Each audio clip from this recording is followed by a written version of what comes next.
Corona की वजह से लोगों का हेल्थ केयर पर खर्च बहुत बढ़ गया। जो अस्पताल में एडमिट हुए उनका इंश्योरेंस के अलावा काफी खर्च हुआ।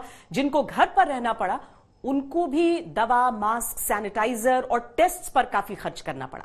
ऐसे में हेल्थ केयर सेक्टर को भी बजट से काफी उम्मीद है। हेल्थ केयर सर्विस में थोड़ा कम कर सकते हैं क्योंकि ज्यादा लोग इफेक्ट हो रहे हैं, सबको पता है। तो छोटी छोटी बीमारियों में भी टेंशन लेके हम हॉस्पिटल्स जा रहे हैं, हम मेडिसिन पे बहुत ज्यादा डिपेंडेंट हो रहे हैं। उम्मीद तो है, अगर मोदी जी से अगर आएंगे तो उम्मीद है कम होने की, थोड़ा राहत मिलेगी सबको। सब तरफ कोविड की वजह से तनख्वाहें तो हमारी कट गई और टैक्सेस बढ़ गए हैं और हमारा घरेलू खर्चे लिटरली डबल हो गए, चाहे वो सब्जी के दाम है, चाहे वो ग्रोसरी है, किराना है, सब। तो अगर हमें सरकार इसमें कुछ रिलीफ दे सकती है, that is all I would ask for. Plus health care के लिए जो सरकार ने कदम उठाए हैं, कई 5 लाख तक की छूट दी हुई है, लोगों को कार्ड दिए हुए हैं, लेकिन वो प्रॉपर तरीके से यूटिलाइज नहीं हो रहे हैं। ना ही लोगों तक वो कार्ड प्रॉपर तरीके से पहुंच रहे हैं, उसमें घोटाले हो रहे हैं। साथ में उसमें जो जेन्युइन आदमी उन तक कार्ड पहुंचा ही नहीं है, उनके नाम ही नहीं है लिस्ट में गाँव-गाँव। जो गरीब आदमी है, जो इलाज के लिए भटक रहा है, उसके घर में कोई सीरियस प्रॉब्लम है लोगों को, लेकिन वो आज भी उसके पास प्रधानमंत्री वो वाले कार्ड नहीं है। प्रधानमंत्री वाले जो प्रधानमंत्री आपके कार्ड दे रही है 5 लाख के, उनके पास नहीं है आज भी। वो कहते हैं मेरे लिस्ट में नाम ही नहीं है, लेखपाल के पास मेरे नाम ही नहीं पहुंचे हैं। तो इन सब पे विचार करके उन तक वो कार्ड पहुंचाने चाहिए गवर्नमेंट को।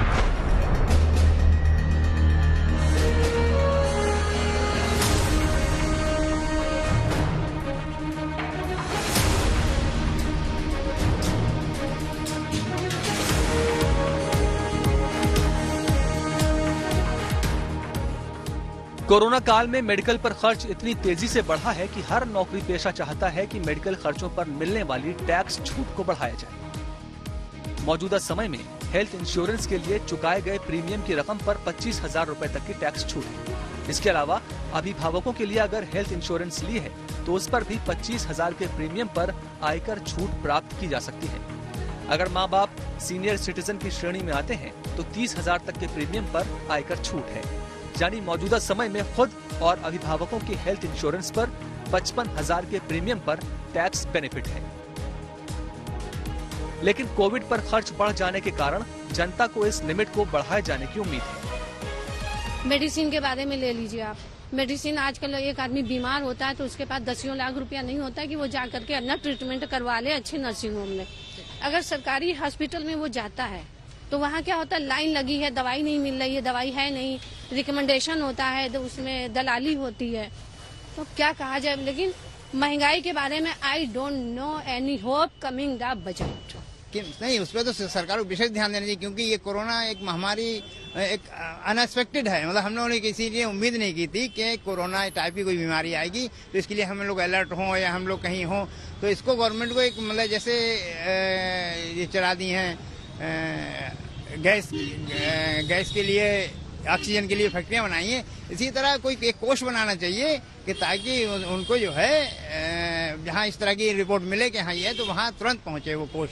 जिस सिचुएशन में आज हैं कोविड के चलते खास तौर पर, ऐसी परिस्थिति में इंश्योरेंस पर बेनिफिट्स बढ़ाई जाएंगे। एटीसी के अगर आमतौर पर तो बाहर नहीं किया जाएगा, उससे मिलने वाले जो प्रिविलेजेस हैं उनको जरूर चेंज किया जा सकता है। मुझे लगता है आम आदमी के लिए बेहतर यह होगा कि जो टैक्स लग रहा है इंश्योरेंस पर आज की तारीख में, बहुत ज्यादा जीएसटी है, उसको या तो खत्म कर देना चाहिए खासतौर पर हेल्थ इंश्योरेंस पर, या उसे 5% के ब्रैकेट में ले आए। क्योंकि आम आदमी जब परेशान है, हेल्थ के इस तरीके के चैलेंजेस दिख रहे हैं, उसमें इतना ज्यादा उसके ऊपर टैक्स लगाने का कोई औचित्य नहीं बनता है। तो अगर इंश्योरेंस पर जीएसटी को हम कम कर दें, 5% के ब्रैकेट में ले आए या 0 कर दें, मुझे लगता है आम आदमी के लिए काफी बेहतर होगा। देश कोविड-19 की वजह से काफी जूझ रहा है। इसमें हेल्थ केयर सेक्टर को राष्ट्रीय प्राथमिकता की तरह देखा गया है और हम चाहेंगे कि इस बजट में इसको और प्रोत्साहन मिले। पहला, नए हॉस्पिटल्स बनाने के लिए एक नई पहल चालू करनी चाहिए। हमें लगता है कि टियर 2, टियर 3 छोटे शहरों में हॉस्पिटल्स की काफी जरूरत है। दूसरा, हेल्थ इंश्योरेंस जो स्वास्थ्य बीमा है उसके लिए कुछ जो रियायतें हैं, कुछ दरें हैं, उनको कम किया जाए और कुछ इंसेंटिव्स दिए जाएं। तीसरा, हमने देखा है कि रिसर्च और इनोवेशन में कैसे वैक्सीन बनी है और अदर रिसर्च हुआ है, उसमें हम चाहेंगे कि वित्त मंत्रालय उसको भी किसी एक पैकेज के अंदर लेके आए जिससे कि उसको भी प्रोत्साहन मिले। चौथी चीज, हेल्थ केयर वर्कर की कमी कोविड के दौरान देखी गई और हम चाहेंगे कि इस बजट में कोई एक ऐसा पैकेज निकाला जाए जिससे कि हमारी डॉक्टर्स, नर्सेज और जो पैरामेडिक स्टाफ हैं उनके नंबर कैसे बढ़ सकें, इस पे कुछ विशेष ध्यान दिया जाए। हेल्थ इंश्योरेंस के साथ साथ बजट 2022 से लाइफ इंश्योरेंस को लेकर भी लोगों को उम्मीद है। उम्मीद ये है कि लाइफ इंश्योरेंस को इनकम टैक्स एक्ट के सेक्शन 80C से बाहर किया जाए और इंश्योरेंस सेक्टर के लिए कोई एक लिमिट बढ़ाई जाए। जानकार मानते हैं कि लाइफ इंश्योरेंस और मेडिक्लेम इंश्योरेंस दोनों को नई कैटेगरी के तहत जोड़ा जा सकता है या फिर 80C की लिमिट को ओवरऑल बढ़ाया जा सकता है। ऐसा होने पर लगभग ज्यादातर करदाताओं को बड़ा फायदा होगा। 80C में इंश्योरेंस एक बहुत इंपॉर्टेंट रोल प्ले करता है क्योंकि लाइफ इंश्योरेंस के ऊपर ये डिडक्शन मिलती है। अगर इसे हम 80C के दायरे से हटाएंगे तो 80C में इसकी डिडक्शन नहीं मिलेगी और हटाने के लिए जरूरी है कि इसके लिए फिर अलग से डिडक्शन तय की जाए, या तो 10 लाख तक या 20 लाख तक या 50 लाख तक, जो भी सरकार उचित समझे उसकी इंश्योरेंस को कंप्लीटली बिना लिमिट के अलग से डिडक्शन दे तो इसका फायदा होगा, नहीं तो इसका नुकसान होगा। क्योंकि इसे किसी भी तरह से 80C की लिमिट से हटाया नहीं जा सकता क्योंकि सरकार का ऑलरेडी कमिटमेंट है। बहुत सारे लोगों को ऑलरेडी ये डिडक्शन उसी की ले रहे हैं और 10 साल का, 15 साल, 20 साल का ऑलरेडी कमिटमेंट है। सरकार उससे पीछे हट नहीं सकती है, तो इसीलिए उसे निकाला नहीं जा सकता जब तक अलग से डिडक्शन ना दी जाए।